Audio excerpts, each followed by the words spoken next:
Hello everyone, my name is Khushboo Chaudhary. Welcome to our channel B study और tech. आज की video में हम करने वाले एमपीएस 003 के इम्पोर्टेंट क्वेश्चंस। कुछ क्वेश्चंस हम पार्ट 1 में कवर कर चुके हैं, ये पार्ट 2 है जिसमें जो हमारे कुछ क्वेश्चंस रह गए थे जो कि काफी इम्पोर्टेंट है, अक्सर एग्जाम में पूछे जा चुके हैं और जाते हैं और आने वाले एग्जाम में भी आ सकते हैं। सो वीडियो को एंड तक देखिएगा। अच्छी लगी तो लाइक शेयर कमेंट करना बिल्कुल मत भूलिएगा और ऐसी वीडियोस के लिए हमारे चैनल को सब्सक्राइब कर लीजिए। और अगर आप चाहते हैं कि आपको इसकी पीडीएफ मिले, साथ ही साथ हमारे चैनल पे अपलोड होने वाली सभी वीडियोस की पीडीएफ मिले, तो आप हमारे टेलीग्राम ग्रुप को भी ज्वाइन कर सकते हैं, जिसका लिंक आपको डिस्क्रिप्शन या कमेंट बॉक्स में मिल जाएगा। So without any further delay let's begin with the question 1। Question 1 है, discuss the working of federal system in India. Bharat के अंदर फेडरल सिस्टम कैसे काम करता है। स्टार्ट करते हैं।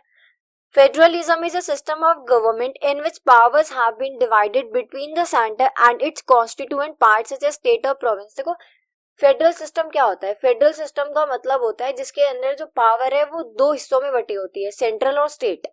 ठीक है। India is called a federal country because it has a federal system of government. देखो, भारत के अंदर हम फेडरल सिस्टम को अपनाते हैं लेकिन साथ में यूनिटरी सिस्टम को भी अपनाते हैं। कैसे और क्या होता है वो अभी हम आगे देखेंगे। तो बेसिकली फेडरलिज्म का मतलब होता है एक ऐसा सिस्टम ऑफ गवर्नमेंट जिसके अंदर आपकी जो पावर है वो बटी होती है, डिवाइड होती है सेंटर और स्टेट के बीच में। हम भी एक फेडरल कंट्री है क्योंकि हमने भी फेडरल सिस्टम ऑफ गवर्नमेंट अपनाया है। हमारे यहाँ भी जो सेंट्रल गवर्नमेंट होती है उसके पास कुछ पावर्स होती हैं, साथ ही साथ स्टेट गवर्नमेंट होती है उसके पास भी कुछ पावर्स होती हैं। जैसे कि अगर हम बात करें सेंटर की, तो इस टाइम इंडिया में कौन है सेंट्रल गवर्नमेंट में? बीजेपी। और बात करें स्टेट की, तो जैसे यूपी में भी बीजेपी है और दिल्ली में आम आदमी पार्टी है। तो ये क्या है, ये स्टेट गवर्नमेंट्स है। ठीक है। सो इंडिया के अंदर हम, लेकिन ये जो फेडरल सिस्टम है ना, इसको बहुत रिजिडली नहीं अपनाते हैं। रिजिड का मतलब क्या होता है? कठोर एकदम, है ना, कि पूरे तरीके से फेडरल सिस्टम हो, नहीं। इंडिया के अंदर हम एक ब्लेंड यूज करते हैं। ब्लेंड किसका? एक तो फेडरल सिस्टम और एक यूनिटरी सिस्टम। फेडरल सिस्टम का मतलब क्या होता है? जब पावर बटी हो सेंट्रल और स्टेट के बीच, और यूनिटरी के अंदर जो पावर होती है वो सेंटर के पास होती है और वही सुप्रीम अथॉरिटी होती है। तो हम इन दोनों का ब्लेंड यूज करते हैं। हमने कुछ पावर स्टेट को दी हुई है, कुछ पावर सेंटर को दी हुई है, लेकिन जो एक सुप्रीम अथॉरिटी है, कॉन्स्टिट्यूशन जैसे हमारा सबसे बड़ा है, ऐसे ही जो मेन जो पावर होती है वो सेंट्रल गवर्नमेंट के हाथ में होती है।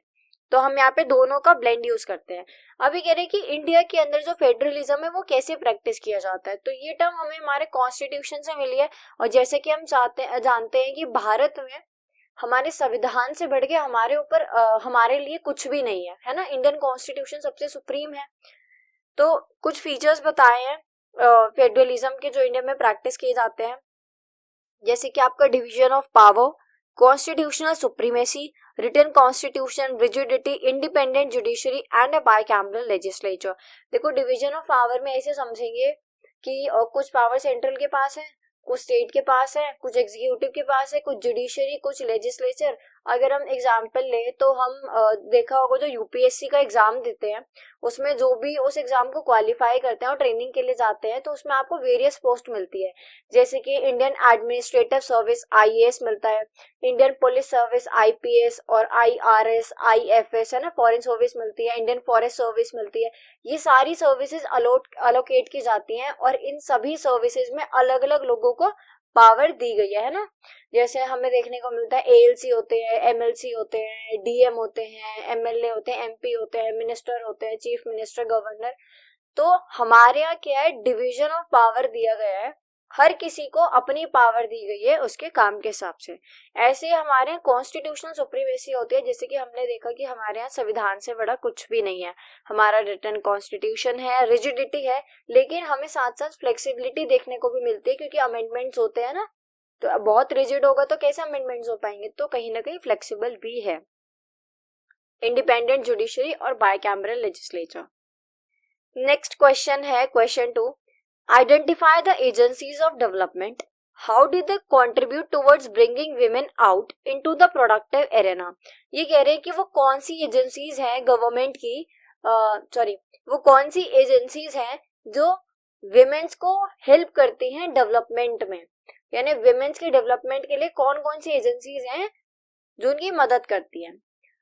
तो इसमें हम देखेंगे कि according to historians of gender relations women have been given a lower social, economic and political status in social hierarchy. ये कह रहे हैं कि अगर हम हिस्टोरियंस की बात करें तो हिस्टोरियंस ने हमें बताया है कि सोसाइटी में जेंडर रिलेशन हायरार्कल है. हायरार्कल कैसे है? अगर आपने इनइक्वालिटी वाली वीडियो देखी है या नहीं भी तो आपको पता होगा कि हिंदुइज्म के अंदर अगर हम बात करें तो वर्ण सिस्टम प्रैक्टिस किया जाता है. वर्ण सिस्टम के अंदर क्या होता है? सबसे ऊपर कौन होता है? ब्राह्मण, सेकंड नंबर पे क्षत्रिय और थर्ड पे वैश्य और फोर्थ पे होते हैं शूद्रास जिनको पल्यूट माना जाता है और बाकी के तीन को प्योर यानी कि सुपीरियर माना जाता है. सेम इसी तरह हिस्टोरियंस बताते हैं कि जेंडर रिलेशन को लेकर ना समाज में हायरार्की बनी हुई है जिसमें जो मेन है वो विमेन से ऊपर हैं, ठीक है, और उनके कंपैरिजन में जो मेन है उनको सोशल, इकोनॉमिक और पॉलिटिकल स्टेटस हायर मिला हुआ है और जो विमेन्स है उनको लोअर सोशल, इकोनॉमिक और पॉलिटिकल स्टेटस मिला हुआ है. साथ ही कहते हैं कि जेंडर एक कल्चर का मैटर है, यानी कि हम बात करते हैं मेन की तो हम मेन को किससे कंसीडर करते हैं? मस्कुलिन. मस्कुलिन का मतलब होता है कि हम मतलब ऐसे सोचते हैं कि जो मेन्स होते हैं वो पावरफुल होते हैं, बहुत स्ट्रांग होते हैं, उनके पास सारी अथॉरिटी होती है, वो लीडर होते हैं, है ना, मतलब कुछ भी कर सकते हैं, पहाड़ भी उठा सकते हैं. लेकिन जब हम बात करते हैं विमेन की तो हम फेमाइन मतलब कि फेमिनिन मतलब कि होता है कि बहुत ही मतलब कैसा देखा जाता है सोसाइटी में, है ना, विमेन्स को नाजुक होती हैं, अपनी रक्षा खुद नहीं कर सकती हैं, उनको अपने प्रोटेक्शन के लिए अपने फादर या ब्रदर या हस्बैंड की जरूरत पड़ती है और इंडिपेंडेंट नहीं होती हैं, है ना, बहुत ज्यादा स्ट्रांग नहीं होती हैं, घर के काम में परफेक्ट होती हैं. तो कुछ ऐसी इमेजेस जो हमारे कल्चर में जेंडर की बन चुकी है. साथ ही में हम देखेंगे 1974 में केट मिलेट एक बुक लिखती हैं सेक्सुअल पॉलिटिक्स, जिसके अंदर वो हमारी सोसाइटी में जो ये पावर का स्ट्रक्चर है ना, पावर का स्ट्रक्चर मतलब कि सारी पावर किसके पास है? मेन के पास. आप देखेंगे कहीं ना कहीं आपकी फैमिली को कौन हेड कर रहा है? मेन, है ना. तो ये बोलते हैं कि एक सिस्टम चल रहा है हमारी सोसाइटी में, एक स्ट्रक्चर बना हुआ है पावर का और वो क्या है? पेट्रियार्की. पेट्रियार्की का मतलब होता है पैतृक समाज, जहां पे जो अथॉरिटी है, जो पावर है वो मेन के हाथ में है, सारे डिसीजन जो होता है वो मेन लेता है. जहाँ पे पेट्रियार्की कैसे समाज है जहाँ पे मेंस को प्रायोरिटी दी जाती है over women in every aspect. Next ये कह रहे हैं कि a feminist would say to break the rule, break the power relationship so that women could come out and taste the freedom of opportunity, life and happiness. ये देखो ये बोल रहे हैं कि फेमिनिस्ट ये चाहते हैं ये जो समाज में पावर रिलेशनशिप बना हुआ है ना, पावर रिलेशनशिप यानी कि जो विमेन है वो कमजोर है, उनके अंदर लीडरशिप क्वालिटी नहीं होती है, वो स्ट्रांग नहीं होती है, पावरफुल नहीं होती है. जो मेन है वो लीडर होते हैं, अथॉरिटी होती है, उनके पास पावर होते हैं, पावर होती है, वो बोल्ड होते हैं, है ना, वो हेड कर सकते हैं सारी चीजों को. तो ये जो रिलेशनशिप बना हुआ है ना, हमें इसे तोड़ना पड़ेगा. और क्यों तोड़ना है? क्योंकि जब तक हम इसको ब्रेक नहीं करेंगे तब तक जो विमेन्स हैं उनको अपॉर्चुनिटी नहीं मिलेगी. तो वो जो अपॉर्चुनिटी, हैप्पीनेस और लाइफ का टेस्ट है, ये जो आजादी है, जब तक उनको नहीं मिलेगी ना तो वो अपॉर्चुनिटी और लाइफ हैप्पीनेस का टेस्ट नहीं चख पाएंगी. There is a close link between the change of the overall status of women and the autonomy that she gained through changing some crucial areas of life. For example, देखो ये जो feminist होते हैं ना, इनका मानना, अभी हम थोड़ा सा ओवरव्यू ले रहे हैं, ठीक है, फेमिनिस्ट क्या है, क्या सोच है, सोसाइटी में कैसे जेंडर रिलेशन काम करता है, उसके बाद हम एजेंसीज देखेंगे. क्योंकि जब तक हम ये नहीं समझेंगे कि फेमिनिस्ट क्या है, क्यों है, या फिर ये वर्ड क्यों आया है, या फिर विमेन्स को क्या क्यों जरूरत है समाज में उठने की, तो हमें एजेंसीज भी नहीं समझ आएंगी. तो ये कह रहे हैं कि जब हम बात करते हैं कि विमेन के डेवलपमेंट की, तो हम बात करते हैं विमेन की ऑटोनॉमी की, है ना, उसकी सेल्फ रूल, सेल्फ गवर्न की. लेकिन वो कैसे होगा? जब सोसाइटी भी उसकी हेल्प करेगी. तो बहुत ही क्लोज रिलेशन होता है किसके बीच में? एक विमेन के स्टेटस के बीच में और उसको जो ऑटोनॉमी मिलती है उसके बीच में. कैसे? जैसे कि बेटर एक्सेस टू एजुकेशन. देखो अगर बहुत सारी जगहों पे ना लड़कियों को अभी भी नहीं पढ़ाया जाता है, कारण कुछ भी हो सकता है कि भाई किसी की फैमिली में हमेशा से ही नहीं पढ़ाते हो, या फिर किसी के पास स्कूल ना हो, या उनके पास पैसे ना हो, है ना, या डर हो बाहर भेजने का, कोई भी कारण हो. तो ये कह रहे हैं विमेन को हमें क्या देना चाहिए? एक्सेस टू एजुकेशन देना चाहिए जिससे कि उनका डेवलपमेंट हो. उनको बेटर हेल्थ केयर देना चाहिए, उनको एम्प्लॉयमेंट देना चाहिए. साथ ही साथ सबसे मोस्ट इम्पॉर्टेंट चीज, उनको हमें अपॉर्चुनिटी देनी चाहिए टू टेक डिसीजंस. क्योंकि देखा जाता है कि डेवलपमेंट कहीं ना कहीं देखो खुद से ही होती है. ठीक है, अगर जब तक आप कुछ मतलब खुद से नहीं कुछ चाहोगे ना, तो सामने वाला फोर्सफुली आपसे कुछ नहीं करा सकता। तो सबसे मेन चीज होती है कि विमेन को अपॉर्चुनिटी मिलनी चाहिए कि वो खुद के फैसले, खुद के डिसीजन खुद ले सके, है ना। ऐसा फेमिनिस्ट कहती हैं कि विमेन्स के पास अपॉर्चुनिटी होनी चाहिए कि वो डिसीजंस ले सके जिससे कि वो आगे बढ़े। लेकिन ये सारी चीजें सोसाइटी, समाज इतनी आसानी से तो नहीं दे देता। इसके लिए बहुत सारे स्ट्रगल्स करने पड़ते हैं बॉस। जैसे कि अगर हम बात करें ना विमेन्स के वोटिंग राइट के बारे में, तो वो भी आपको पता होगा कितने सारे स्ट्रगल करने के बाद सफरेज मूवमेंट में जो विमेन्स थी उनको मिला था वोटिंग राइट। अब हम मेन देखते हैं कि देखो अभी तक हमने देख लिया कि विमेन्स को क्यों जरूरत है, ठीक है, क्योंकि उनको मेन से नीचे रखा जाता है, मेन को हमेशा हायरार्की में ऊपर रखा जाता है और सारी पावर दी जाती है। तो विमेन्स के डेवलपमेंट की क्यों जरूरत होती है हमने देख लिया। अब हम देखेंगे कि वो कौन सी एजेंसीज होती हैं जो एक विमेन की डेवलपमेंट में अपना योगदान देती है।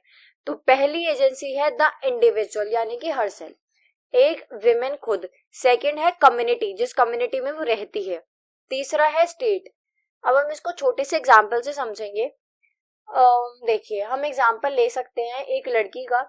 कोई लड़की अगर कबड्डी खेलना चाहती है, ठीक है, अच्छे लेवल पे, तो पहले तो उस लड़की को खुद से मतलब बोलते हैं ना दृढ़ निश्चय लेना पड़ेगा और अपने आप को मजबूत बनाना पड़ेगा। उसको इतना अच्छा होना पड़ेगा कि वो सबको प्रूव करके दिखाए, है ना। तो मान लो एक लड़की को कबड्डी खेलना है, उसने बहुत अच्छे से खेला और उसने सबको प्रूव करके दिखा दिया कि मैं बहुत अच्छी प्लेयर हूँ, मैं बहुत ज्यादा मेहनत करती हूँ और मैं इस चीज को लेके सीरियस हूँ। तो यहाँ पे विमेन की डेवलपमेंट का पहला स्टेप किसने लिया? हर सेल्फ, यानी कि उसने खुद ने, द इंडिविजुअल, वो जो विमेन है उसने। अब सेकंड स्टेप उसने प्रूव करके किसको दिखाया? फैमिली को, आस पड़ोस वालों को। तो जो सेकंड चेक है वो किसने दिया? कम्युनिटी ने। अब वही कम्युनिटी उसको फिर आगे ले जाएगी, प्रमोट करेगी ताकि उनका नाम रोशन हो स्टेट के पास। अब स्टेट भी यहाँ से उनको चेक दे देगी तो फिर वो नेशनल, इंटरनेशनल और ग्लोबली लेवल पे कबड्डी खेल सकती है और अपना अपने परिवार का नाम रोशन कर सकती है। और ऐसे नहीं कि सिर्फ इंडिविजुअल, कम्युनिटी और स्टेट ही रोल प्ले करता है, नहीं, इसके अलावा भी कुछ एजेंसीज हैं जैसे कि United Nations, World Bank, multinational aid development agencies और मल्टीनेशनल एजेंसीज। ये सभी एजेंसीज हैं जो एक विमेन की हेल्प करती हैं उसकी ग्रोथ और डेवलपमेंट के लिए। लेकिन सबसे मेन कौन सी होती है? The individual, the community and the state. अभी कह रहे हैं कि ये जो डेवलपमेंट एजेंसीज होती हैं ना, ये बहुत इंपॉर्टेंट रोल प्ले करती हैं। मतलब कि ऐसा वातावरण बनाती हैं, ऐसा एनवायरनमेंट बनाती हैं जिसमें विमेन को ना एम्पावर कर सके, मजबूत कर सके, ऐसी पॉलिसीज लाके या प्रमोट करके या सोशल ऑर्गेनाइजेशन बना के या कुछ भी ऐसा सब करके। ये एजेंसीज क्या करती हैं? विमेन्स की हेल्प करती है, उनके लिए कैसा एनवायरनमेंट बनाती है जिससे कि वो एम्पावर हो, मजबूत हो। और साथ ही एजेंसीज जो भी समाज में हमारे बैरियर्स है ना, उन सारे बैरियर्स को खत्म कर देती हैं। जैसे कि बैरियर्स कैसे कैसे हो सकते हैं जो विमेन को फेस करने पड़ते हैं, such as a lack of resource, है ना, information and access to market. अब देखो यहाँ पे भी एक बहुत छोटा सा एग्जांपल लेंगे। अब यहाँ पे हम देख लेते हैं कि कोई लड़की जो क्रिकेट खेलना चाहती है, तो सबसे पहले उसको क्या चाहिए क्रिकेट खेलने के लिए? क्रिकेट की किट चाहिए, यानी कि रिसोर्स चाहिए। तो डेवलपमेंट एजेंसीज क्या करेंगी? रिसोर्स प्रोवाइड कराएंगी, ठीक है, कि बेटा आप अच्छा खेलो, हम आपको स्पॉन्सर करते हैं, है ना, ऐसा कुछ। सेकंड क्या चाहिए उसको? इन्फॉर्मेशन चाहिए, क्योंकि भाई वो तो घर में रह रही है, उसको इंटरेस्ट है, तो अब किट भी उसको मिल गई है, अब वो खेलेगी तो रूल्स भी तो पता होना चाहिए ना, कि आउट कैसे होते हैं, या छक्का कैसे लगता है, चौका कैसे लगता है, रन कैसे लेते हैं, ये सारी चीजें। तो इन्फॉर्मेशन कौन देगा? सोसाइटी देगी, है ना, जो भी उन जिन लोगों की भी एक्सपर्टीज है उसमें। थर्ड चीज है एक्सेस टू मार्केट।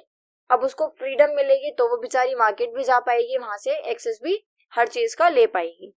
तो ये सारे बैरियर्स होते हैं जो डेवलपमेंट एजेंसीज हटा देती हैं विमेन्स के डेवलपमेंट के लिए। सो सब अपना अपना कंट्रीब्यूशन देते हैं कहीं ना कहीं।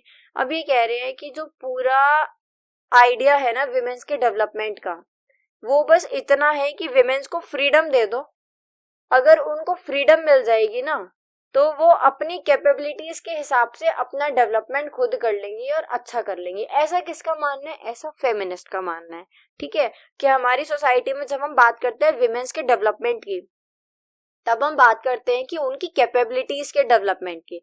और वो उनके पास कब आएगी? जब हम उनको फ्रीडम दे देंगे, जिससे कि वो अपनी डेवलपमेंट इंश्योर कर सके। ओके, नेक्स्ट क्वेश्चन है question number third, which is analyse the concept of identity politics in India. ये क्वेश्चन बहुत इंपॉर्टेंट है, इसको तो बहुत ध्यान से देखिएगा। स्टार्ट करते हैं। Answer third. तो देखो पहली चीज तो हमसे क्वेश्चन क्या पूछा है हम दोबारा देखेंगे। क्वेश्चन में कह रहे हैं कि कंसेप्ट ऑफ आइडेंटिटी पॉलिटिक्स बताना है। आइडेंटिटी पॉलिटिक्स क्या होता है? पॉलिटिक्स हमें पता है, राजनीति। आइडेंटिटी क्या होता है? कोई भी ऐसी चीज जिससे हमारी पहचान हो, है ना। सो ये कह रहे हैं कि प्रेमरली आइडेंटिटी बेस्ड होती है हमारे रिलीजन के ऊपर, है ना, हमारे धर्म के ऊपर, हमारे कल्चर के ऊपर, हम जो बोली या भाषा बोल रहे हैं, हमारी लैंग्वेज, जेंडर और एथनिसिटी। जैसे कि अभी करंटली मैं पढ़ा रही हूँ तो मेरी आइडेंटिटी क्या है? पहला तो ये कि मैं, मेरा जेंडर क्या है, मैं लड़की हूँ, है ना, फीमेल हूँ। सेकंड मेरी आइडेंटिटी क्या हो सकती है कि मैं इंडियन हूँ, है ना। थर्ड, मैं हिंदी में बात कर रही हूँ तो आप मेरे को मेरी लैंग्वेज से पहचान सकते हो। सो यहाँ पे अभी ये मेरी आइडेंटिटीज है कि मैं एक टीचर हूँ, ये भी मेरी यहाँ पे आइडेंटिटी है। सो आइडेंटिटी पहचान होती है जो कि आपके religion, culture, language, gender, ethnicity, इन सब बेसिस पे करी जाती है। अब ये पॉलिटिक्स में कैसे आई तो देखते हैं। पास्ट फ्यू इयर्स में ना कुछ ऐसी चीजें हुई हैं जैसे कि राइज ऑफ लो कास्ट, ये कास्ट नहीं कास्ट है, ठीक है। तो rise of low caste, religious identities, linguistic groups और एथनिक कॉन्फ्लिक्ट्स, ये सभी कारण है कि हमें आइडेंटिटी पॉलिटिक्स देखने को मिलती है। भाई हमने देखा है ना, धर्म को लेके बहुत सारी लड़ाइयां होती रहती हैं, बोली के ऊपर भी होती रहती हैं। अगर आप तारक मेहता देखते हो तो आपने देखा होगा, तारक मेहता का एक एपिसोड आया था, मैं आपको जस्ट एग्जांपल दे रही हूँ, ठीक है। सो तारक मेहता में एक एपिसोड आया था जिसमें कुछ थोड़ा ब्लड है, मतलब मेरे को ठीक से नहीं याद, थोड़ा सा ब्लर है कि ऐसा कुछ हुआ था कि कुछ बोर्ड पे सुविचार में शायद मराठी लैंग्वेज में लिख दिया था। तो उसको लेके थोड़ा लैंग्वेज को लेके डिस्प्यूट हो गया था कि किसकी लैंग्वेज अच्छी है, गुजराती अच्छी है, मराठी अच्छी है, या बंगाली अच्छी है ना, या तमिल साइड की अच्छी है, कौन सी लैंग्वेज, या पारसी या पंजाबी कौन सी अच्छी है। तो ये जो मामला है फिर ये पॉलिटिक्स में आ गया था, ये महाराष्ट्र की गवर्नमेंट तक पहुंच गया था, इसको लेके कुछ कंट्रोवर्सी भी हुई थी। तो और ऐसे ही मान लो जो कास्ट है, जाति है ये, और जो धर्म है, ये सारी चीजें जो भी लोगों की पहचान बनाती है, जब ये चीज एक राजनीतिक मुद्दा बन जाती है ना तो इसको बोलते हैं आइडेंटिटी पॉलिटिक्स। बेसिकली हमें ये कैसे देखने को मिलती है? चार पिलर्स कह सकते हो इसके। पहला तो हमें पॉलिटिक्स के अंदर कास्ट का बहुत बड़ा रोल दिखता है। सेकंड, सबसे फेमस, रिलीजन, है ना, धार्मिक राजनीति, हमने बहुत वर्ड सुना है ये। थर्ड है लैंग्वेज को लेके, लैंग्वेज को लेके भी बहुत सारी राजनीति खेली जाती है। साथ ही साथ आपकी एथनिसिटी। अब जल्दी से हम इन चारों को कवर कर लेते हैं। फर्स्ट है कास्ट। ये कह रहे हैं कि कास्ट बेस्ड डिस्क्रिमिनेशन और ऑपरेशन हमें इंडियन सोसाइटी में देखने को मिलता है। वो कैसे मिलता है वो भी हम लास्ट पॉइंट में कवर करेंगे, ये हम पहले भी डिस्कस कर चुके हैं। उससे पहले हम ये शुरू के 2 पॉइंट्स देखेंगे। तो फर्स्ट पॉइंट आपका है कि जो डॉक्टर अंबेडकर थे उन्होंने अनटचेबिलिटी, यही जो कास्ट को लेके होती है ना, इसी अनटचेबिलिटी को खत्म करने के लिए रिजर्वेशंस बनाई थी, जिससे कि जो SC STs है और जो पिछड़ा वर्ग है वो अपनी लाइफ में मतलब ग्रो कर सके, है ना, उनका भी डेवलपमेंट एक एक इंडिविजुअल का हो सके। साथ ही साथ समाज में जो डिस्क्रिमिनेशन होता है और यानी कि भेदभाव और अनटचेबिलिटी यानी कि छुआछूत, इन सबको खत्म करने के लिए और एक इंडियन की, एक SC या ST या एक दलित इंडियन की सोशल और पॉलिटिकल लाइफ को अच्छा बनाने के लिए डॉक्टर अंबेडकर ने क्या किया था, वो रिजर्वेशंस लेकर आए थे। सेकंड है मंडल कमीशन। मंडल कमीशन के अंदर ये देखा गया कि जो कास्ट है ना वो बहुत ही इंपॉर्टेंट रोल प्ले करता है एज अ पॉलिटिकल रिसोर्स और एज अ पॉलिटिकल एसेट। इनका मानना है कि जो कास्ट है ना वो लोगों की हेल्प करती है। जो मंत्री होते हैं ना ये पॉलिटिकल और इकोनॉमिक गेन अपना फायदा लेते हैं कास्ट से। कैसे लिखते हैं, हम छोटा सा एग्जांपल देखेंगे। जैसे कोई मान लो कोई गांव देहात है जहाँ पे जो मेजोरिटी है वो कोई भी आपकी एक कास्ट है, तो वहां पे डेफिनेटली जो आपके इलेक्शन में खड़ा होगा वो कौन सी जाति का होगा, उस जो भी मेजोरिटी में जाती है, तो वो वोट भी किसके नाम पे मांगेगा, जाति के नाम पे, है ना। हम इसके एग्जाम्पल ले सकते हैं हरियाणा।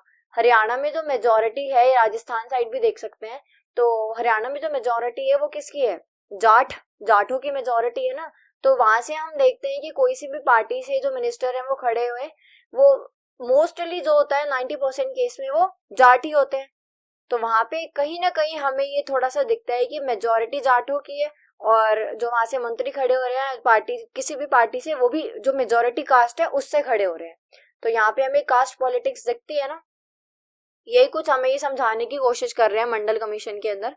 नेक्स्ट है कास्ट सिस्टम। देखो मैं पहले बता चुकी हूँ आपको इनइक्वालिटी वाली क्लास में, एक बार फिर से बता देती हूँ।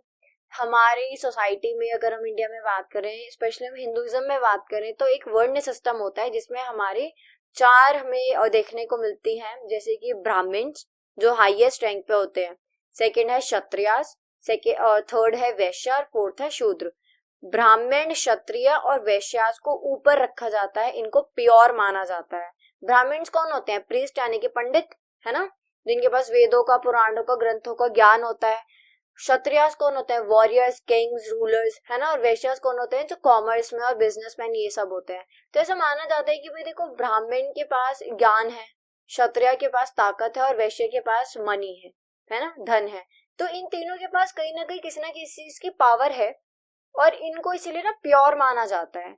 और जो शूद्रास होते हैं वो स्वीपर्स होते हैं, क्लीनर्स होते हैं, तो कहीं ना कहीं उनको इंफीरियर माना जाता है, जिनको हम दलित या अनटचेबल्स भी बोल देते हैं या फिर आउटकास्ट भी बोल देते हैं।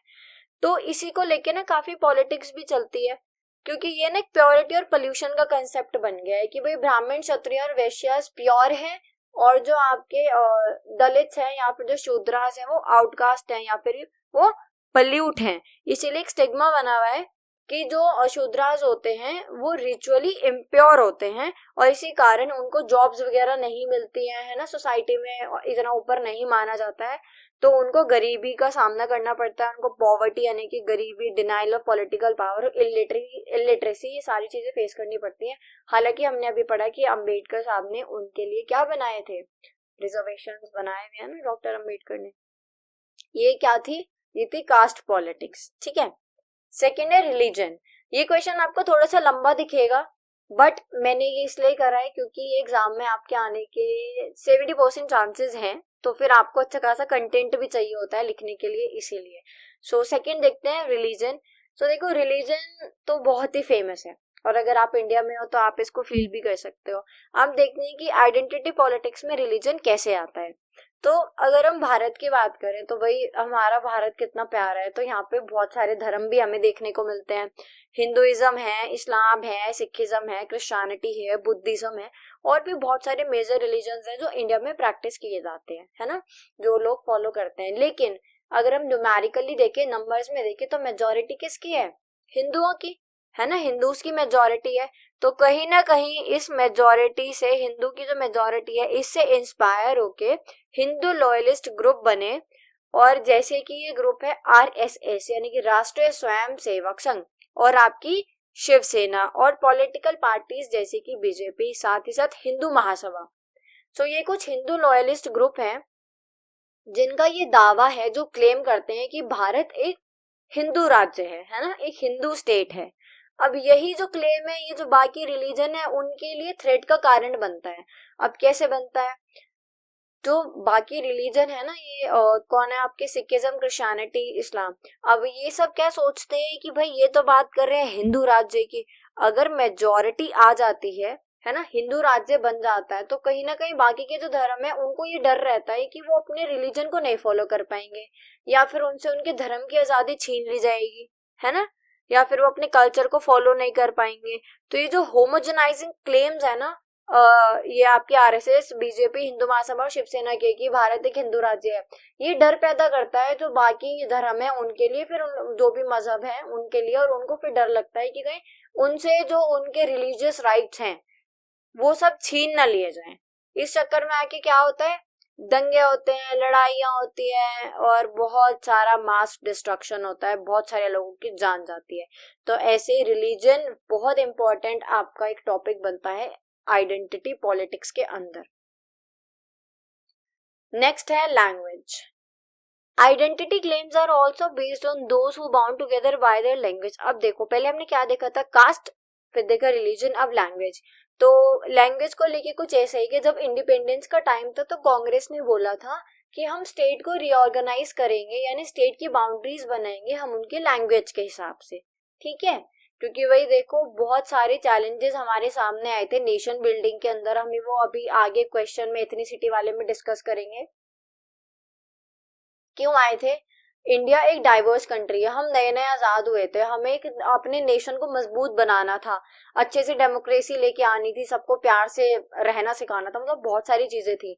लेकिन अब यहाँ पे चैलेंज क्या है कि भाई इंडिया तो बहुत डाइवर्स कंट्री है, यहाँ पे कितने सारे अलग अलग रंग रूप धर्म जाति के लोग रहते हैं, तो कितने लोग अलग अलग लैंग्वेज बोलते हैं ना। अभी मैंने बताया था ना तारक मेहता वाला एग्जांपल, तो सेम वही इसी वाले के अंदर आपका सेट होता है कि भाई कांग्रेस ने बोला कि हम जो स्टेट्स हैं उनको बनाएंगे किसके ऊपर, लैंग्वेज के ऊपर, लेकिन कहीं ना कुछ तो माइनॉरिटीज थी वो रह गई और फिर उन्होंने आवाज उठानी शुरू करी। ऐसे हमें क्या दिखा, डिस्प्यूट्स दिखने लगे, कॉन्फ्लिक्ट दिखने लगे बाउंड्रीज में लैंग्वेज को लेके।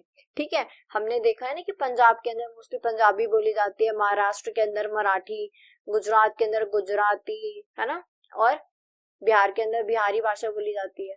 बिहारी होती है ना, कौन सी भाषा होती है आप कमेंट करिएगा।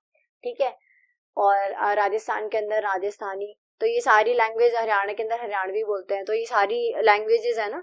तो हर स्टेट में अपनी अपनी लैंग्वेज बोली जाती है, बहुत जगह में मिक्स भी दिख जाती है, लेकिन कहीं ना कहीं कुछ माइनॉरिटीज ऐसी रह गई शायद जिनके ऊपर ध्यान नहीं दिया गया, या फिर उनको ऐसा लगा कि उनके ऊपर ध्यान नहीं दिया गया, असल में दिया गया हो। तो यही कारण बना कॉन्फ्लिक्ट का, और लैंग्वेज आ जाती है पॉलिटिक्स के अंदर। 1956 से ये सारे डिस्प्यूट चलते आ रहे हैं, जो कि अभी तक भी हालांकि खत्म नहीं हुए हैं, अभी भी कहीं ना कहीं देश के किसी कोने में ऐसे सब डिस्प्यूट चल रहे होंगे। और इसका कारण क्या है, इसका कारण है कि हमारे देश में कोई एक यूनिफॉर्म लैंग्वेज नहीं है। आप इसका थर्ड पॉइंट देखिए, the linguistic division have been complicated by the lack of a uniform language policy for the entire country. अब ऐसा तो नहीं है ना पूरे भारत में सब एक ही सब हिंदी बोलते हो या सब इंग्लिश बोलते हो, है ना। अगर आप अलग अलग स्टेट से हैं, जो अगर आप वीडियोस देख रहे हैं मेरी अभी और आप अलग अलग स्टेट से हैं, तो हो सकता है आप में से कुछ ऐसे हो सकते हैं जो साउथ से हो, जिन्हें शायद हिंदी ना आती हो, जिन्हें शायद ये वीडियो समझ ना आए, है ना। वो हो सकता है कोई मणिपुर से हो, कोई पंजाब से हो। तो ऐसा नहीं है ना हमारे देश में सभी हिंदी बोलते हो या सभी हरियाणवी बोलते हो, है ना, या सभी पंजाबी बोलते हो। तो हमारे देश में कोई यूनिफॉर्म लैंग्वेज नहीं है ना। अगर वो जैसे स्कूल है, स्कूल में यूनिफॉर्म क्यों बनाई जाती है, ताकि वहाँ सब अपना धर्म रंग रूप जाति पीछे छोड़ के आए और एक स्टूडेंट की तरह अलग अलग एथनिक वाले बच्चे सब, मतलब अलग अलग आइडेंटिटी के बच्चे एक साथ रहें और एक साथ पढ़ाई करें। तो ऐसे कुछ लैंग्वेज भी तो होनी चाहिए थी, बट नहीं है, तो यही कारण बना डिस्प्यूट का। लैंग्वेज क्या, अच्छा लास्ट पॉइंट रह गया। लास्ट पॉइंट में ये है कि जो लैंग्वेज होती है ना, वो एक सेंस ऑफ यूनिटी लेके आती है। भाई अगर आप बात करो कि दो ग्रुप हैं, एक पंजाबी बोलता है और एक आपका मराठी बोलता है, तो इन दोनों लैंग्वेज के ये जो दो अलग अलग ग्रुप है ना, इनके अंदर एक भावना आती है। कौन सी भावना, इन ग्रुप और आउट ग्रुप वाली। भाई 40 लोग मराठी बोल रहे हैं, 40 लोग पंजाबी।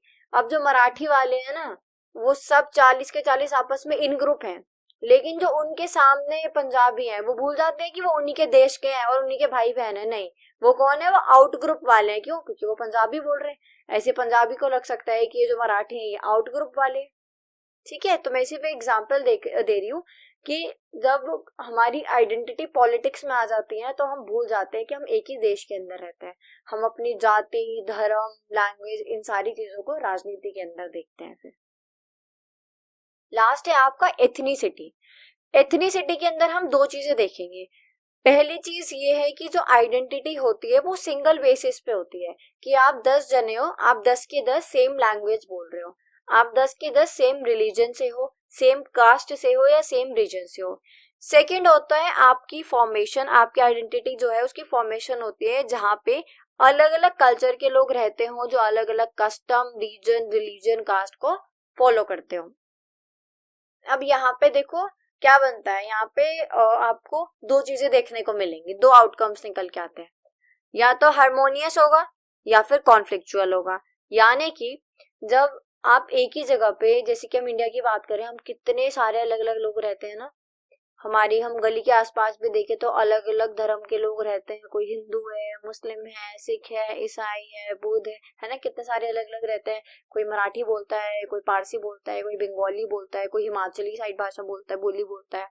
तो जब ये लोग एक साथ रहते हैं तो भाई दो ही चीजें निकल के आती है, या तो हार्मनी, पीस बना रहेगा, सब आपस में शांति से भाईचारे से रहेंगे, वरना क्या होगा, कॉन्फ्लिक्ट पैदा होगा, कॉन्फ्लिक्चुअल आपका वो माहौल है वो बन जाएगा, और फिर आपकी एथनिसिटी भी आपको पॉलिटिक्स के अंदर देखने को मिलेगी। तो सम अप करते हैं, आइडेंटिटी पॉलिटिक्स का मतलब होता है जब हमारी जो पहचान का जो कारण है ना, जिस वजह से हमारी पहचान बन रही है, हमारा धर्म हो, हमारी जाति हो, यानी कि लैंग्वेज हो, रिलीजन हो, कास्ट हो, एथनिसिटी हो, जब ये चीज हमें राजनीति के अंदर दिखती है ना, तो यहाँ पे हम देखते हैं आइडेंटिटी पॉलिटिक्स वर्ड। अगर आपको अभी तक की वीडियो समझ आई हो तो आप लाइक करना बिल्कुल मत भूलिएगा। मैं देखती हूँ कि व्यूज तो बढ़ते हैं लेकिन लाइक्स नहीं बढ़ते हैं, तो या तो आपको वीडियो अच्छी नहीं लगती है, और अगर लगती है तो आप लाइक करना बिल्कुल मत भूलिएगा। क्वेश्चन 4 देखते हैं, distinguish between political party and interest group. हमें बताना है पॉलिटिकल पार्टीज और इंटरेस्ट ग्रुप के बीच में डिफरेंस। सो अब देखते हैं पॉलिटिकल पार्टी क्या होती है। तो देखो, पॉलिटिकल पार्टी एक ऐसे लोगों का ग्रुप होता है जो एक साथ आते हैं, एक आइडियोलॉजी लेके इलेक्शन में खड़े होते हैं, रैली निकालते हैं, इलेक्शन लड़ते हैं, जीतते हैं और फिर अपनी सरकार बनाते हैं। ठीक है। दूसरी जगह हमें देखने को मिलते हैं इंटरेस्ट ग्रुप। इनके लिए ना कोई इलेक्शंस होते हैं, ना इनकी सरकार बनती है, ना इनकी आइडियोलॉजी होती है। इंटरेस्ट ग्रुप सिर्फ एक ऑर्गेनाइजेशन है जो गवर्नमेंट के बिहाफ पे उनकी पॉलिसीज को लोगों तक पहुंचाती है। ठीक है। तो पॉलिटिकल पार्टी ऐसे लोगों का ग्रुप जो सेम आइडियोलॉजी फॉलो करते हो, जैसे कि एग्जांपल ले लो, बीजेपी ले लो। बीजेपी के अंदर अगर 1000 लोग हैं, लाख लोग हैं, करोड़ लोग हैं, तो वो सब वो हैं जो बीजेपी की आइडियोलॉजी को फॉलो करते हो, है ना। ऐसे ही कांग्रेस ले लो, कांग्रेस के अंदर जितने लोग हैं वो उसकी आइडियोलॉजी को फॉलो करते हैं। तो पॉलिटिकल पार्टी में जो लोगों का ग्रुप है वो सेम आइडियोलॉजी को फॉलो करते हैं, इलेक्शन लड़ते हैं और अपनी सरकार बनाते हैं। इंटरेस्ट ग्रुप के अंदर ऐसा कुछ नहीं होता है, वो सिर्फ एक ऑर्गेनाइजेशन होती है जो कि जो गवर्नमेंट की पॉलिसीज होती है उनके बिहाफ पे, गवर्नमेंट के बिहाफ पे उनकी पॉलिसीज को हर जगह पहुंचाती है। जैसे कि एग्जाम्पल ले लो महिला मोर्चा। ऐसे ये की difference between political party and interest group. अब हम देखेंगे कि पॉलिटिकल पार्टी और इंटरेस्ट ग्रुप के अंदर की डिफरेंस क्या क्या होता है। पहला होता है गोल। तो पॉलिटिकल पार्टी का गोल क्या होता है? इलेक्शन लड़ना, जीतना, सरकार बनाना। इंटरेस्ट ग्रुप का जो गोल होता है वो क्या होता है कि जो भी पॉलिसी है वो ज्यादा से ज्यादा लोगों तक पहुंचे। मेंबरशिप देखते हैं। पॉलिटिकल पार्टी के अंदर ना वो सभी मेंबर होते हैं जो उस पार्टी के आइडियोलॉजी को फॉलो करते हैं। इंटरेस्ट ग्रुप के अंदर काफी लिमिटेड लोग होते हैं जिनको उस पर्टिकुलर ग्रुप की ऑर्गेनाइजेशन की मेंबरशिप मिली होती है।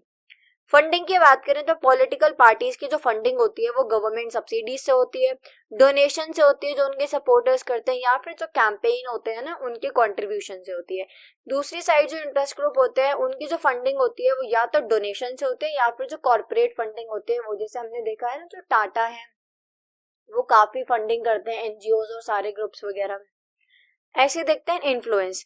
तो अब देखो जो पॉलिटिकल पार्टी है वो इलेक्शन जीत के सरकार बन चुकी है तो वो डायरेक्ट इन्फ्लुएंस करती है ना, उसका डायरेक्ट इन्फ्लुएंस होता है। लेकिन जो इंटरेस्ट ग्रुप्स हैं उनका तो ऐसा कुछ नहीं है ना इलेक्शन या कुछ, या फिर ऐसा भी नहीं कि उन्हें वो मतलब खुद में सरकार हो, तो उनका इन्फ्लुएंस कुछ ज्यादा नहीं होता। इसका छोटा सा एग्जांपल ले सकते हैं कि मान लो कोई इंटरेस्ट ग्रुप है, कुछ भी ले लो, कोई एनजीओ ले लो, यानी कि महिला मोर्चा ही ले लो।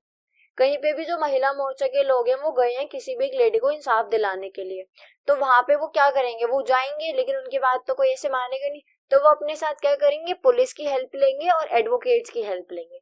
फिर जो हमारे एडवोकेट साहब है वो वहां पे जाके उनको बताएंगे कि भाई आपने ये अपराध किया है। जैसे बाल विवाह ले लो, वो कहीं बाल विवाह रोकने गए महिला मोर्चा, तो वहां पे जो हमारे वकील साहब है वो जाके बताएंगे कि भाई ऐसे ऐसे ये कानून है, आप ऐसे नहीं कर सकते, और फिर पुलिस उन लोगों को अरेस्ट कर लेगी, है ना। तो ये लोग ऐसे लोगों की हेल्प से इन्फ्लुएंस करते हैं। पॉलिटिकल पार्टीज की तो भाई आपको पता ही है डायरेक्ट इन्फ्लुएंस करते हैं। सेकंड है ऑर्गेनाइजेशनल स्ट्रक्चर। तो देखो पॉलिटिकल पार्टीज हायरार्किकल होती है, जैसे कि हमने देखा है ना कोई भी पोस्ट होती है तो वो हायरार्की के हिसाब से होती है।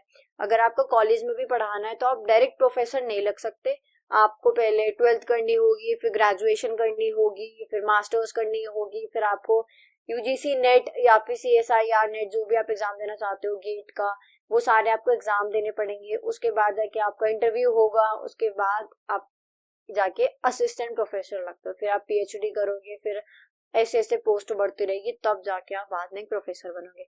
ऐसे पॉलिटिकल पार्टीज के लिए भी आपको पहले छोटे लेवल पे निगम पार्षद के चुनाव लड़ने पड़ते हैं, फिर बड़े लेवल पे, फिर बड़े लेवल पे। एग्जाम्पल देख सकते हैं आप, यूनिवर्सिटीज के इलेक्शन देखते होंगे, जैसे आपके दिल्ली यूनिवर्सिटी में हो गई, राजस्थान यूनिवर्सिटी हो गई, पंजाब यूनिवर्सिटी हो गई। तो यहाँ पे जो भी लोग इलेक्शंस में खड़े होते हैं जिस भी पार्टी के नाम से, वो कहीं ना कहीं आपको आने वाले 5, 7 या 10 साल में जो भी बड़ी नेशनल पॉलिटिकल पार्टीज हैं उनमें देखने को मिल जाते हैं। तो ये थोड़ा हायरार्किकल इनका स्ट्रक्चर होता है। इंटरेस्ट ग्रुप में ऐसा कुछ नहीं होता है, कोई इंटरेस्ट ग्रुप है, उन्होंने अपनी ब्रांचेस खोल ली और वहीं से वो अपना काम कर रहे हैं। कोई ऐसे पोस्ट नहीं होती कि आज आप इस लेवल पे हो तो कल आप इस लेवल पे होंगे। बात करते हैं वोटर बेस की, तो भाई पॉलिटिकल पार्टीज का वोटर बेस तो बहुत बड़ा है। मान लो इलेक्शन हो रहे हैं तो बीजेपी है, कांग्रेस है, आम आदमी पार्टी है, और जो भी पार्टी है उनके जो वोटर्स हैं वो तो पूरे देश में वोट कर रहे हैं ना, अलग अलग राज्य में, हर जगह से, तो उनका वोटर बेस बहुत बड़ा है। लेकिन हमें देखने को मिलता है कि इंटरेस्ट ग्रुप में तो कोई इलेक्शन वगैरह ऐसा कुछ होता ही नहीं है, तो यहाँ पे सिर्फ लिमिटेड मेंबर होते हैं। तो डिफरेंस आपने देख लिया पॉलिटिकल पार्टी और इंटरेस्ट ग्रुप के बीच में क्या होता है। एक बार आप इसको और अच्छे से रीड कर लीजिएगा। नेक्स्ट है question number 5, what is ethnicity, examine the ethnicity in the context of north east India. हम देखेंगे एथनिसिटी क्या होता है, ठीक है, और साथ ही साथ नॉर्थ ईस्ट इंडिया के कंटेक्स्ट में हम एथनिसिटी को पढ़ेंगे। एथनिसिटी का मतलब होता है ऐसे लोगों का group, a group of people जहां पे लोग कॉमन कल्चर, रिलीजन या फिर लैंग्वेज को शेयर करते हो, ठीक है। Ethnicity means when a group of people share a common culture और रिलीजन एंड लैंग्वेज एक्सेट्रा। तो देखो इंडिया भी, इसको ना थोड़ा स्टोरी की तरह लेंगे। सो इंडिया जैसे कि हमारा भारत है, जब हम आजाद हुए थे तो बाकी थर्ड वर्ल्ड कंट्रीज की तरह हमारा जो मेन प्रोजेक्ट था वो क्या था, नेशन बिल्डिंग, है ना। हमें अपना नेशन बनाना था, अच्छे से नेशन को बिल्ड करना था। क्योंकि भाई आजादी के टाइम पे, आजादी के बाद जब कॉलोनियल रूल भी खत्म हुआ था, हम आजाद भी हुए थे, बहुत सारी चैलेंजेस आए, बहुत सारी दिक्कतें आई थी, ठीक है। उस तो हमारा जो मेन काम था वो क्या था, नेशन बिल्डिंग करना था। तो हमारे जो लीडर्स थे उस टाइम पे, उन्होंने सोचा कि भाई देखो, अगर हमें ओवरऑल डेवलपमेंट अचीव करना है इंडिया के अंदर, पूरी सोसाइटी में हमें ओवरऑल डेवलपमेंट करनी है, तो उसके लिए हमें यहाँ पे अपनाना पड़ेगा democratic political system. Democratic political system का मतलब कुछ प्रिंसिपल्स के ऊपर हमें काम करना पड़ेगा, जैसे कि आपका सेक्युलरिज्म, धर्मनिरपेक्ष, क्योंकि भारत के अंदर बहुत डाइवर्सिटी है, liberty, equity, socialism which guaranteed in the constitution of the country. तो हमारे लीडर्स का ये मानना था, हमारे लीडर का मानना था कि भारत में अगर हम चाहते हैं यूनिटी बनी रहे, देश अच्छे से चले, तो हमें डेमोक्रेटिक पॉलिटिकल सिस्टम लाना होगा जिसके कुछ प्रिंसिपल्स के ऊपर बेस्ड था, जैसे कि सेक्युलरिज्म, लिबर्टी, इक्विटी, सोशलिज्म, जो कि सब हमें हमारे संविधान में भी देखने को मिलता है। और ये सारे प्रिंसिपल्स को अचीव करने के लिए हमने अपनाया नेहरूवियन और महालनोबिस मॉडल ऑफ डेवलपमेंट। लेकिन देखो नेशन बिल्डिंग हमारा मेन पर्पस तो था, क्योंकि हमें डेमोक्रेसी और डेवलपमेंट को एक साथ लेके चलना था। लेकिन ये जितना हमें पढ़ने में इजी लग रहा है ना, उतना इजी नहीं था। जैसा कि हम पहले भी पढ़ चुके हैं कि इंडिया यानी कि हमारा भारत बहुत डाइवर्स है। आप अगर हम अपने आसपास देखें, अपने कॉलेज में, अपने क्लास में, आप मेट्रो में ट्रेवल कर रहे हैं, बस में ट्रेवल कर रहे हैं, किसी रेस्टोरेंट में हैं या अपने एरिया में, कॉलोनी में, तो आपको हर जगह डाइवर्सिटी दिखेगी, है ना। तो इंडिया कितना डाइवर्स है, इतनी डाइवर्सिटी होने के बाद भी, इतनी विभिन्नताएं होने के बाद भी सबको एक साथ लेके चलना कोई आसान काम तो है नहीं।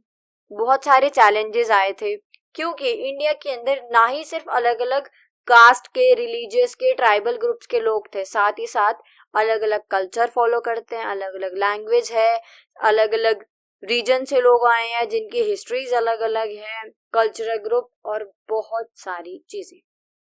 इन सबको हमें मैनेज करना था, ऐसे लेके चलना था कि डेमोक्रेसी भी अच्छी होती रहे हमारी, साथ ही साथ हम डेवलपमेंट भी करते रहे सबका, है ना। जैसे मोदी जी कहते हैं सबका साथ सबका विकास, तो उस टाइम पे हमें कुछ ऐसा करना था। लेकिन अब इसमें जो चैलेंजेस आए थे, तो हमारी जो हम इग्नू की बुक में देखते हैं, 4 मेन स्टेट्स बताए हुए हैं जहाँ पे हमें बहुत बड़े चैलेंजेस देखने को मिले। जैसे कि फर्स्ट है आपका नॉर्थ ईस्ट में, सेकेंड तमिलनाडु में, तीसरा है पंजाब और चौथा है जम्मू कश्मीर। ये 4 स्टेट हमारे सामने एक चैलेंज की तरह आए। पहला कारण तो इनकी स्ट्रैटेजिक लोकेशन, और दूसरा इनके इंटरनेशनल बॉर्डर्स, ठीक है। हम पढ़ेंगे नॉर्थ ईस्ट इंडिया के बारे में, लेकिन छोटा सा ग्लिम्स ले लेते हैं पंजाब, तमिलनाडु और जम्मू कश्मीर के बारे में।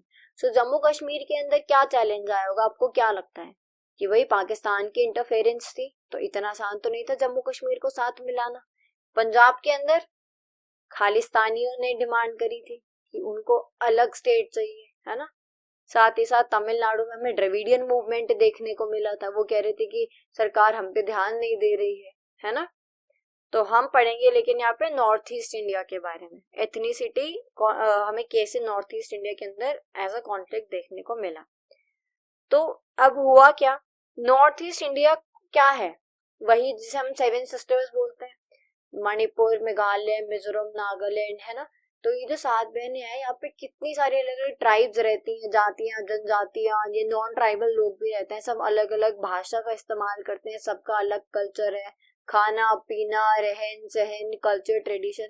एक बात और, ये जो ट्राइबल ग्रुप्स होते हैं ना, ये अपने कल्चर और ट्रेडिशन को, जितना कोई अपने भगवान को मानता है ना, ये उतना ही अपने कल्चर और ट्रेडिशन को मानते हैं। अब इनका मानना था कि अब हम बात कर रहे हैं डेवलपमेंट की, डेमोक्रेसी की, है ना।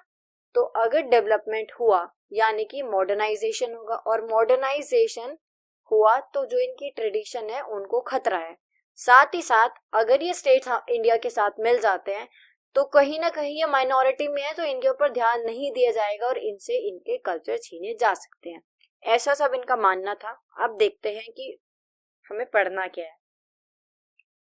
तो देखिए, नॉर्थ ईस्ट इंडिया के अंदर कितने सारे ऐसे लोग हैं, ग्रुप्स हैं, जिनकी ज्योग्राफिकल लोकेशन अलग है, एथनिक कॉम्पोजिशन अलग है, मैंने बताया ना, रहन सहन, खाना पीना कितना अलग है सबका, सबके त्योहार कितने अलग हैं, सबकी हिस्ट्रीज अलग अलग है। सो ऑलमोस्ट जितने भी स्टेट्स हैं नॉर्थ ईस्ट इंडिया के अंदर, सबको फेस करनी पड़ी प्रॉब्लम्स, जैसे कि इंसर्जेंसी, कॉन्फ्लिक्ट, रेट्स, दंगे फसाद, ऑटोनॉमी मूवमेंट्स, है ना। ऑटोनॉमी क्या होता है, सेल्फ गवर्नमेंट, है ना, सेल्फ रूल।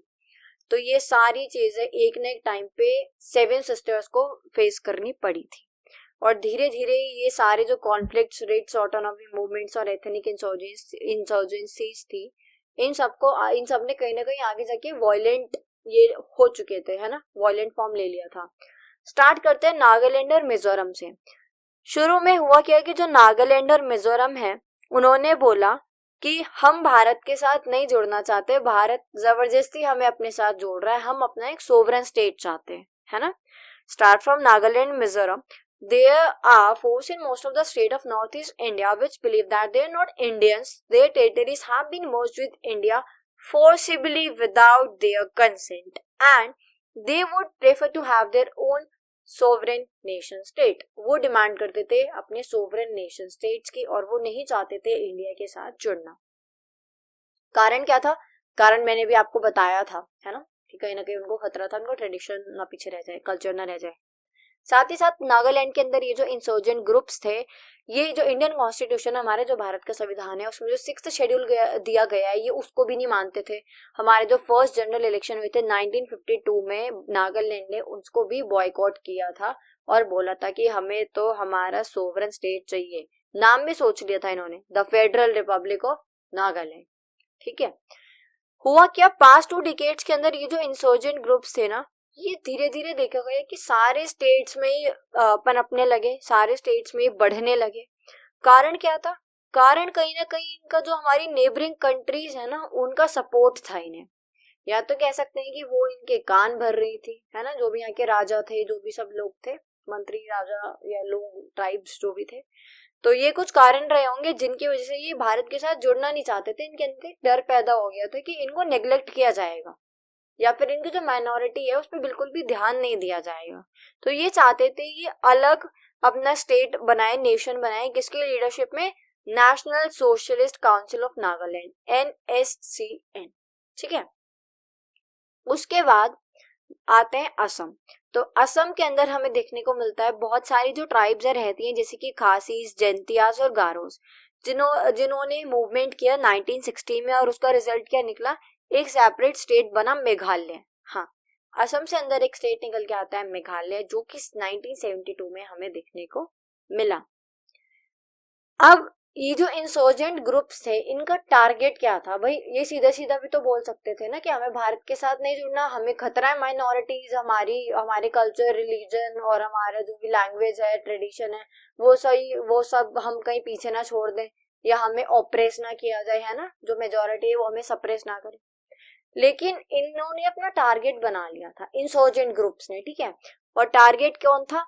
पुलिस, क्योंकि रोकने तो सबसे पहले पुलिस ही और आर्मी जाती है। तो टारगेट कौन था इनका? पुलिस, आर्मी और सारे इंस्टीट्यूशंस। कुल मिला के ये स्टेट की एजेंसीज के ऊपर अटैक करते थे।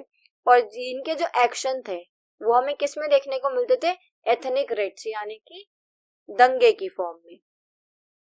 और बहुत सारे और भी हमें कॉन्फ्लिक्ट देखने को मिलते थे, या तो ट्राइबल्स और नॉन ट्राइबल्स के बीच में, या फिर जो ट्राइब्स हैं उनके खुद के अंदर, है ना। सो ये सारे कॉन्फ्लिक्ट्स और रेट्स उस टाइम पे हमें देखने को मिले, जिनकी वजह से बहुत सारे चैलेंजेस हमें फेस करने पड़े। अब देखते हैं मेन 2 पर्सपेक्टिव जिसके ऊपर ही जो नॉर्थ ईस्ट इंडिया था ये सारे चैलेंजेस हमें उस टाइम पे देखने को मिल रहे थे। तो पहला हमने देखा मॉडर्नाइजेशन वर्सेस ट्रेडिशन। हम बात कर रहे थे डेमोक्रेसी और डेवलपमेंट की। अब डेवलपमेंट कैसे होगी? जब वो मॉडर्न होंगे यानी ट्रेडिशन को पीछे छोड़ेंगे। और ये इनको खतरा था कि ये अपने ट्रेडिशंस को पीछे छोड़ना नहीं चाहते थे। और सेकंड था फेडरेशन बिल्डिंग पर्सपेक्टिव। तो ये 2 कारण थे कि जो नॉर्थ ईस्ट इंडिया है वो भारत के साथ नहीं जुड़ना चाहता था, क्योंकि वो अपने ट्रेडिशंस की रक्षा करना चाहता था। उसको ऐसा लगता था कि अगर इंडिया के साथ मिल गया तो यहाँ पे जो भी उस टाइम पे सरकार थी कांग्रेस की, और जो भी नेशन बिल्डिंग के लीडर्स थे, वो कहीं ना कहीं इनसे इनके ट्रेडिशन छुड़वा देंगे या फिर इनकी माइनॉरिटी को खतरा है, ठीक है। लास्ट क्वेश्चन है क्वेश्चन नंबर 6।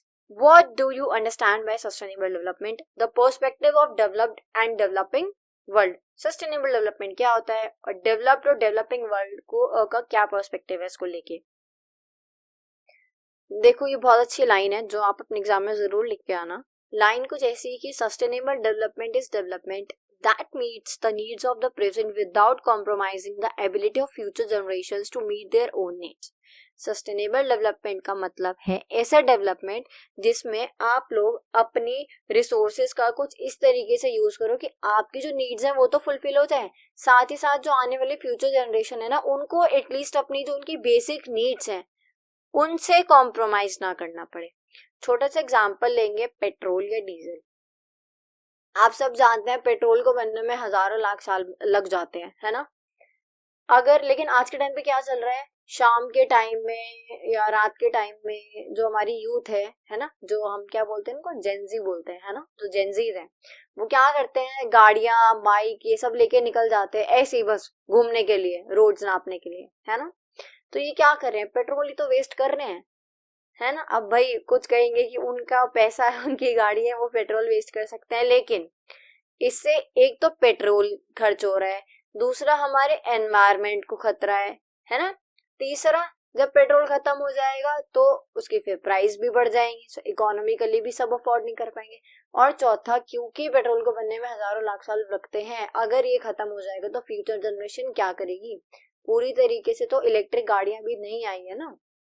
तो इसलिए सस्टेनेबल डेवलपमेंट का मतलब है भैया आज के टाइम पे रिसोर्सेज का इस तरीके से यूज करो कि तुम्हारी जो आने वाली जनरेशन है ना वो उसको एटलीस्ट अपनी जो बेसिक नीड्स हैं उनके साथ तो कॉम्प्रोमाइज ना ही करना पड़े, ठीक है। बेसिकली हमें 4 चीजों में ये देखने को मिलती है, 4 पिलर्स हैं सस्टेनेबिलिटी के। पहला है ह्यूमंस, देखो यहाँ पे भी सबसे पहले हमारी बात की गई है। सेकंड है सोशल, थर्ड है इकोनॉमिक और चौथा है एनवायरमेंटल सस्टेनेबिलिटी।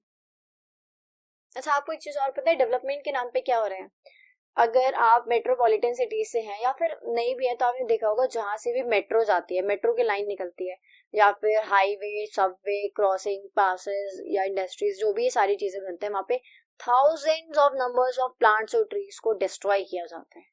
अब भाई एक पेड़ है ना, कोई बड़ा पेड़ है, बरगद का है या पीपल का है या नीम का है, अशोक का है, कोई भी बड़ा पेड़ है, तो वो तो आपको पता है ना हजारों साल लग गए उसको, 100 साल लग गए बड़ा होने में, इतना बड़ा होने में। बूढ़े पेड़ देखे आपने, बहुत जो पुराने पेड़ होते हैं, है ना, जिनका मेडिसिनल यूज भी बहुत ज्यादा होता है, हमें छांव भी देते हैं और बहुत सारे और भी फायदे होते हैं।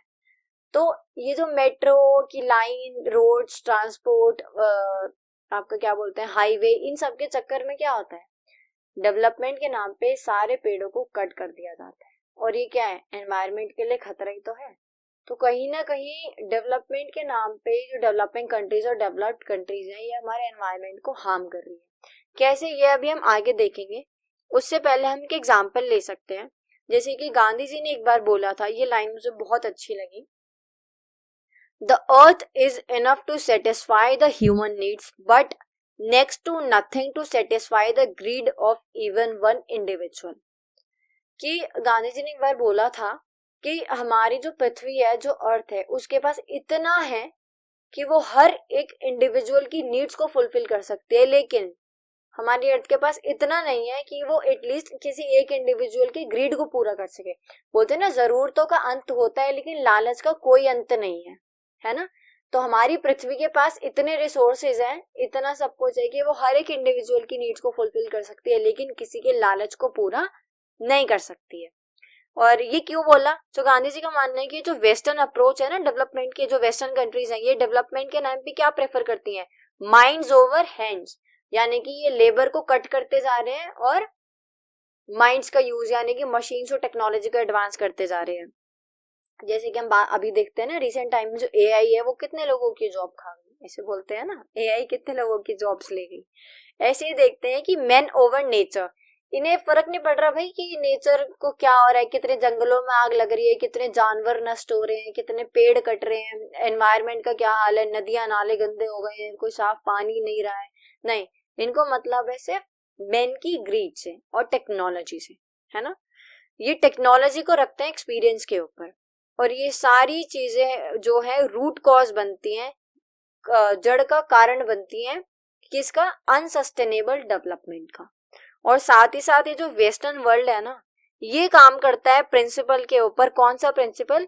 सेटिस्फाइंग ऑफ ह्यूमन ग्रीड, यानी कि वेस्टर्न कंट्रीज लगी हुई हैं अपनी ग्रीड्स को, जो हम मिलीनियर्स बिलीनियर्स देखते हैं, ये क्या कर रहे हैं? डेवलपमेंट ही तो कर रहे हैं, बड़ी बड़ी कंपनी इंडस्ट्रीज खोल रहे हैं, नई नई टेक्नोलॉजी सारी चीजें लेके आ रहे हैं।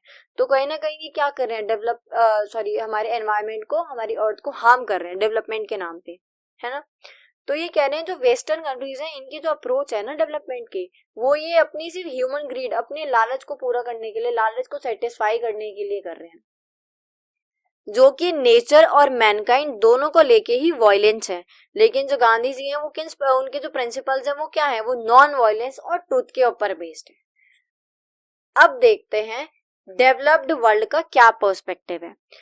तो देखो, ये जो डेवलप्ड कंट्रीज है ना, ये अपना, इनका ना एक हाई स्टेटस बना हुआ है, तो ये अपने उस हाई स्टेटस को मेंटेन करके रखना चाहते हैं। इनका जो हाई स्टैंडर्ड ऑफ लिविंग है ना, ये उसको मेंटेन करके रखना चाहते हैं, जिसके लिए ये किसी भी चीज के साथ कॉम्प्रोमाइज नहीं करेंगे, है ना। यानी कि इनको बोलो कि भाई पेड़ मत काटो, लेकिन उनको डेवलपमेंट करनी होगी, कॉम्प्रोमाइज करेंगे, उनका हाई स्टैंडर्ड कम नहीं हो जाएगा।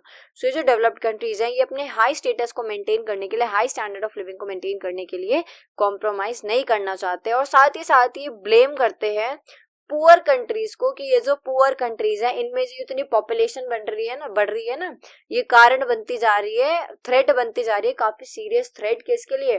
ग्लोबल एनवायरनमेंट के लिए। जितने सारी पॉपुलेशन होगी उतने, मतलब इतने सारे लोग होंगे, उतने ज्यादा उनको रिसोर्सेज चाहिए, उतनी ज्यादा कंजप्शन ज्यादा होगा, नेचुरल रिसोर्सेज खत्म होंगे। तो ये जो डेवलप्ड वर्ल्ड है वो सस्टेनेबल डेवलपमेंट को कुछ ऐसे देखते हैं कि खुद तो ये डेवलप हो गए, लेकिन अब ये सारा ब्लेम डाल रहे हैं डेवलपिंग कंट्रीज के ऊपर कि भाई ये जो पुअर कंट्रीज है, इनके पास कुछ है तो है नहीं, और ऊपर से इनकी पॉपुलेशन भी बढ़ती जा रही है, तो ये रिसोर्सेज भी ज्यादा लेते जा रहे हैं। अब यहाँ पे जो डेवलपिंग कंट्रीज हैं, डेवलपिंग वर्ल्ड है, उनका ऑपोजिट पर्सपेक्टिव है। उनका ये मानना है कि जो हेजिमोनिक कंट्रोल है ना डेवलप्ड वर्ल्ड का, अभी देखो जो डेवलप्ड कंट्रीज हैं उनका कंट्रोल है ट्रेड के ऊपर, एनवायरमेंट के ऊपर, रिसोर्सेज के ऊपर, economy, technology, knowledge, politics etcetera, इन सभी चीजों के ऊपर किसका कंट्रोल है? हेजिमोनिक कंट्रोल है किसका? जो डेवलप्ड कंट्रीज हैं। तो उन्होंने तो पूरा हर चीज का मतलब 110% यूज ले ली, सारी चीजों का यूज ले लिया, और वो डेवलप्ड हो गई, खुद की डेवलपमेंट ग्रोथ उन्होंने कर ली। अब जब बारी आई डेवलपिंग कंट्रीज की, तो इन्हें वो रोक रहे हैं कि तुम क्या कर रहे हो, तुम ग्लोबल एनवायरमेंट को नुकसान पहुंचा रहे हो, है ना। अब यहाँ पे ये डेवलपिंग वर्ल्ड कहता है कि ये जो हेजिमोनिक कंट्रोल है ना डेवलप्ड कंट्रीज का, इसको हमें खत्म करना पड़ेगा, कम करना पड़ेगा, जिससे कि जो हमारी लाइफ है वो हम पीसफुली रह सके, है ना, साथ ही साथ पीसफुली रह सकें। और साथ ही जो डेवलपिंग कंट्रीज है ये कहती है कि भाई देखो हमारे इंडिविजुअल्स के लिए भी हमें डेवलपमेंट करनी है, अपने देश को भी आगे लेके जाना है, तो कहीं ना कहीं हमें रिसोर्सेज को यूज तो करना पड़ेगा। तो देखो ये कुछ इस तरीके से है कि डेवलप्ड कंट्रीज तो भाई हर चीज का ओवर यूज करके आगे बढ़ गई। अब जब बात है डेवलपिंग कंट्रीज की, तो अब डेवलप्ड कंट्रीज सारा ब्लेम इनके ऊपर डाल रही हैं। और कहीं ना कहीं डेवलपिंग कंट्रीज भी लगी हुई है रेस में, क्योंकि उनको भी स्टेटस मैच करना है ना डेवलप्ड कंट्रीज का। तो सब रेस में लगे हुए हैं कि कैसे ज्यादा से ज्यादा नुकसान पहुंचाया जाए हमारी अर्थ को, हमारी पृथ्वी को। It is felt that with increasing destruction of environment due to ongoing developed project mostly launched by developed countries results into poverty, starvation, hunger. साथ ही साथ डेवलपिंग वर्ल्ड ये भी कहता है कि जो डेवलप्ड कंट्रीज है ना, इनके जो प्रोजेक्ट्स हैं जो इनके मास लेवल पे चल रहे हैं, उसकी वजह से बहुत सारी चीजें देखने को मिलती हैं, जैसे कि पॉवर्टी, स्टार्वेशन और हंगर। लेकिन कहीं ना कहीं देखा जाए तो ऐसा नहीं कि सारा, मतलब देखो ये भी सच है कि जो डेवलपिंग कंट्रीज हैं वो चीजों को यूज कर रही है अपने डेवलपमेंट के लिए, वो एक रेस में है कि उनको भी हाई स्टैंडर्ड पे जाना है। लेकिन अगर हम इंडिया की बात करें तो हमारे यहाँ आज के टाइम पे अगर आपने देखा होगा कि जो नितिन गडकरी है ना, परिवहन मंत्री हैं, वो उन्होंने रोड्स बनाई है और हाईवे बनाया है अभी, जो कचरा है ना उसको लेके, है ना। और यहाँ पे इलेक्ट्रिक गाड़ियों का भी यूज किया जाता है, हमारी नदियों को भी साफ किया जा रहा है। तो ऐसा नहीं है कि सारी डेवलपिंग कंट्रीज सिर्फ नुकसान ही पहुंचा रही। हम इंडिया की बात करें तो हमें बहुत सारी पॉजिटिविटी भी आसपास देखने को मिल रही है। यहाँ तक कि आप बात करें तो डीयू के कुछ कॉलेजेस हैं जिसके अंदर छोटी छोटी मशीन्स रखी गई हैं कि जो भी प्लास्टिक है आप उसके अंदर डालो, वो फिर आपको मतलब क्रश हो जाएंगी या चूर्ण हो जाएंगी या पाउडर फॉर्म में निकल के आएंगे और उनको खाद के साथ मिला दिया जाएगा। या फिर जो भी आपके फ्रूट्स के जो भी आपका जो मतलब फल होता है उनका जो भी वो छिलका होता है ना, पील होता है, या फिर जो भी आपका लंच में वेस्ट बच जाता है, तो आप वो सारी चीजें उस मशीन, छोटी सी मशीन है उसमें डालोगे तो फिर वो आपका मेन्योर सा निकल के आएगा। ठीक है, तो पॉजिटिविटी भी है, पॉजिटिव स्टेप्स भी लोग ले रहे हैं, कंट्रीज ले रहे हैं। तो कुल मिला के सस्टेनेबल डेवलपमेंट का मतलब क्या था कि भाई चीजों को इस तरीके से इस्तेमाल करो, चाहे बिजली हो, चाहे पानी हो, चाहे कोई भी चीज हो, कि वो आने वाली जनरेशन के लिए भी बच जाए। सो हमारे इंपॉर्टेंट क्वेश्चंस की वीडियो यहाँ पे कंप्लीट होती है। आई होप आपको सारे क्वेश्चंस अच्छे से समझ आए होंगे, और अगर आपने प्रीवियस वीडियो नहीं देखी है तो आप जाके वो देख लीजिए। 7 क्वेश्चंस जो मोस्ट इंपॉर्टेंट क्वेश्चंस हैं वो हमने उस वीडियो में कवर कर लिया है, बाकी जो रह गए थे वो हमने इस वीडियो में कवर कर लिया है। सो वीडियो अच्छी लगी हो तो लाइक, शेयर, सब्सक्राइब करना और कमेंट करना बिल्कुल मत भूलिएगा। एंड बी स्टडी और टेक, मिलते हैं नेक्स्ट वीडियो में।